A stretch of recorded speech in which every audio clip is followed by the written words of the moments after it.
கிறிஸ்துவுக்குள் அன்பானவர்களே, உங்களை சந்திப்பதில் மகிழ்ச்சி அடைகிறேன்.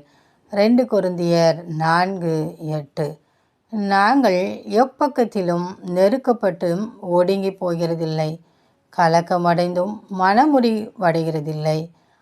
பிரியமானவர்களே, நம் தேவனாகிய கர்த்தரை பின்பற்றுகிற ஒவ்வொருவரும் எவ்வளவு நெருக்கம் வந்தாலும் ஒடுங்கி போகிறதில்லை, எவ்வளவு கலக்கம் வந்தாலும் மனமுறிவடைவதில்லை. ஏனென்றால் சமாதானத்தை கொடுக்கிற நம் தேவனாகிய கர்த்தர் நம்மோடு கூட இருக்கிறார்.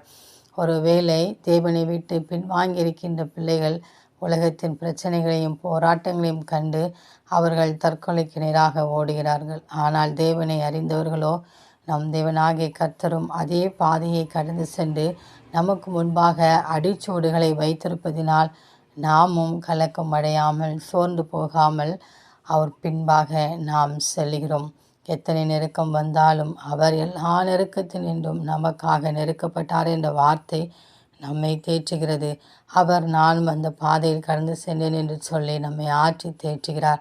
எனவே ஒவ்வொரு நாளும் நமக்கு முன்பாக அடிச்சுவடுகளை வைத்திருக்கிற நம் தேவனாகிய கர்த்தரை துதிப்போம். அவர் வைத்திருக்கிற பாதை வழியாக கடந்து சென்றால் எப்பொழுதும் நமக்கு சந்தோஷமும் சமாதானமும் முடிவில் வெற்றி தான்.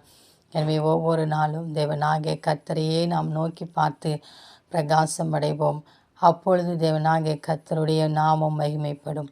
அந்த தேவனின் அன்பு கரங்களை நாம் பற்றி கொண்டு அவரோடு கூட வாழ்வோம். ஆமேன்.